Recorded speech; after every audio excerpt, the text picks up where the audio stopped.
چنانچہ دین کی دعوت کا کام کرنے والا صحابہ رضوان کی زندگیوں سے رہنمائی لیتا ہے۔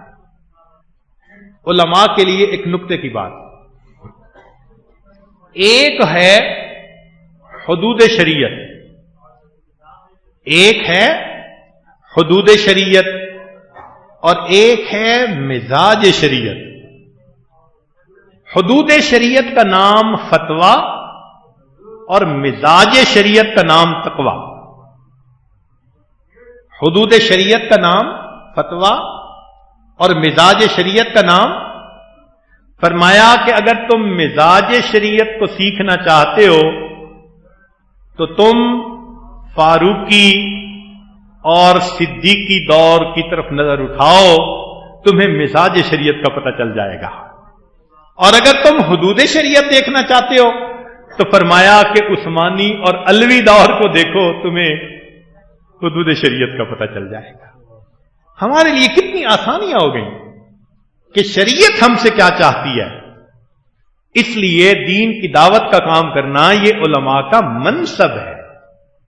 نبی الاسلام نے فرمایا قل ھذہ سبیلی ادعو الی اللہ علی بصیرۃ انا ومن اتبعنی۔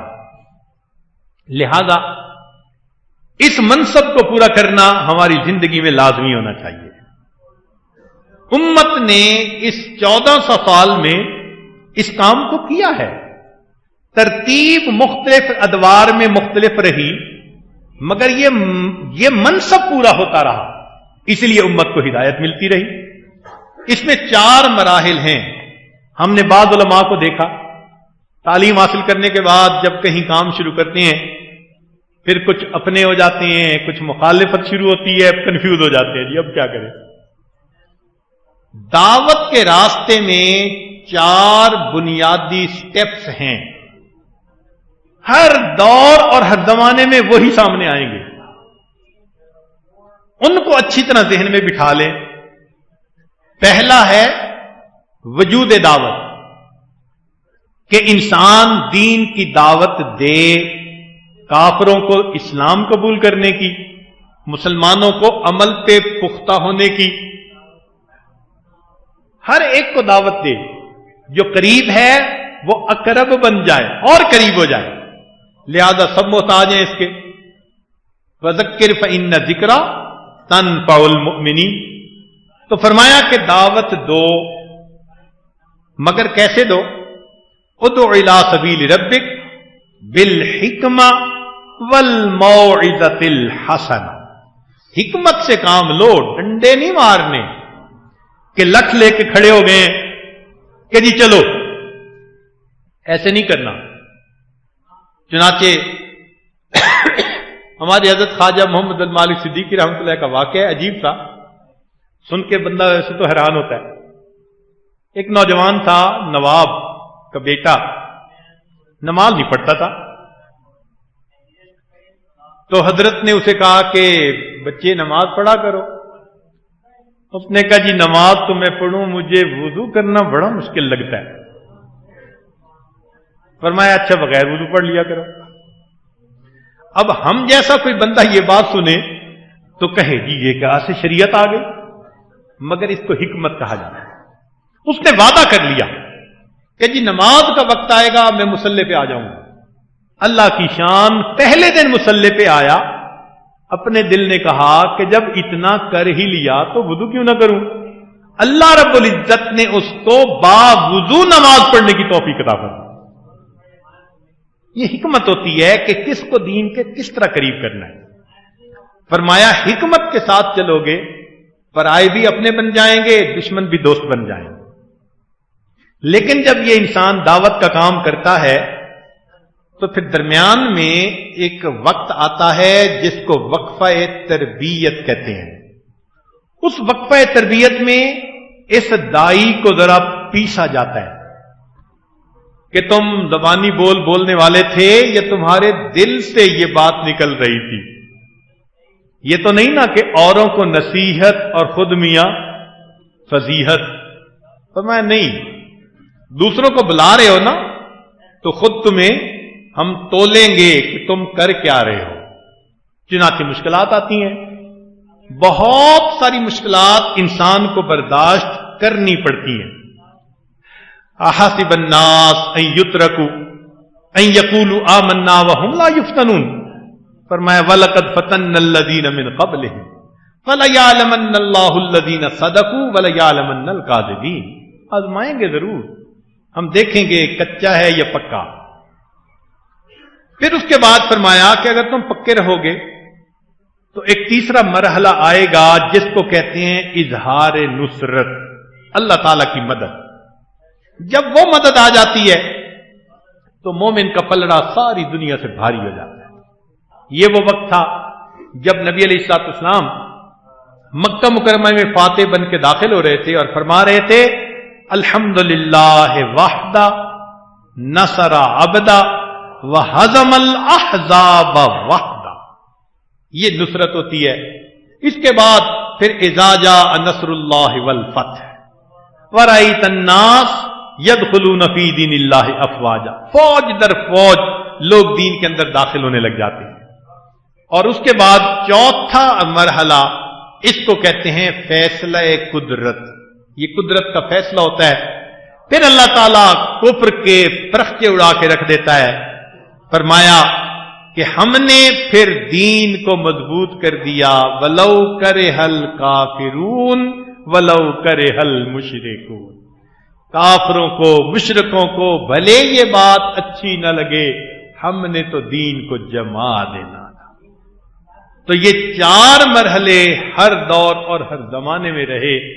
حضرت موسیٰ علیہ السلام کے واقعے کو دیکھ لیجئے، یہی چار مرحلے نظر آئیں گے. نبی علیہ الصلوۃ والسلام کے واقعے کو دیکھ لیجئے، پوری زندگی یہی چار مرحلے نظر آئیں گے. اور جتنے اللہ کے دین کا کام کرنے والے دنیا میں آئے ان کی انفرادی زندگی کو دیکھ لیں، یہی چار مرحلے آپ کو نظر آئیں گے. لہذا اس دین کے کام میں پھر انسان کو قربانی بھی دینی پڑتی ہے. یہ تو نہیں نا کہ میٹھا میٹھا ہف ہف اور کڑوا کڑوا تھو تھو. بھائی قربانی دینی پڑے گی، مگر قربانی کا فائدہ ہوتا ہے. ذرا غور کریں کہ ایک آم کی گٹھلی زمین کے اندر ڈالی تو گٹھلی نے قربانی دی، اپنے آپ کو مٹا دیا. مگر نتیجہ کیا نکلا کہ اس گٹھلی سے ایک درخت بنا جس پر ہزاروں آم لگے. تو ایک گٹھلی کی قربانی پر اللہ نے ہزاروں آم دینے والا درخت عطا کر دیا. تو قربانی سو، ایک گندم کا دانہ زمین میں ڈالو 700 دانے. کمثل حبۃ انبتت 7 سنابل فی کل سنبلۃ 100 حبہ واللہ یضاعف لمن یشاء بغیر حساب. تو قربانی اگر ظاہری اور مادی ہو تو اس کا ریٹرن اتنا ملتا ہے، تو اگر روحانی قربانی ہوگی تو اس کا ریٹرن کتنا ہوگا. اس لیے دین کا کام کرنے والوں کے اوپر اللہ کی خاص رحمتیں ہوتی ہیں. لوگ نوکری کرتے ہیں نا، چھوٹی فیکٹری میں کریں گے تو تھوڑی تنخواہ، بڑی میں کریں گے تو زیادہ تنخواہ، ملٹی نیشنل کمپنی میں کریں گے تو اور زیادہ تنخواہ. بڑا خوش ہو کے بتاتے ہیں میں ملٹی نیشنل کمپنی میں کام کر رہا ہوں. کیوں؟ تنخواہ زیادہ. اور اللہ رب العزت کی جو نوکری کرتا ہے، جو اللہ تعالیٰ کی نوکری کرتا ہے، اس کو کتنی تنخواہ ملتی ہے؟ سبحان اللہ. اللہ تعالیٰ نے 2.5% پیسے غریبوں میں تقسیم کروانے تھے. اس کام کو کرنے کے لیے اللہ نے 97.5% امیروں کو تنخواہ دے دی. بھائی جو امیروں کے پاس پیسے ہیں وہ اپنے ہیں یا اللہ نے دیے؟ اللہ نے کیوں دیے؟ کہ اس میں سے 2.5% تم نے تقسیم کرنے ہیں، اور چونکہ تم ہمارا کام کر رہے ہو، مزدوری کر رہے ہو، تو باقی جو 97.5% ہے وہ ہم تمہیں پے کر دیتے ہیں. تمہارے ہو گئے، پاک ہو گئے. واہ میرے مولا، دنیا میں اتنی مزدوری دینے والا تو کوئی ہو نہیں سکتا. اللہ تعالیٰ تو اتنا کریم ہے. 2.5% تقسیم کروانے تھے. دنیا کیا کرتی کہ 97.5% تقسیم کرنے کے لیے 2.5% کہتے تم رکھ لو. نہیں، یہ مالک الملک ہے.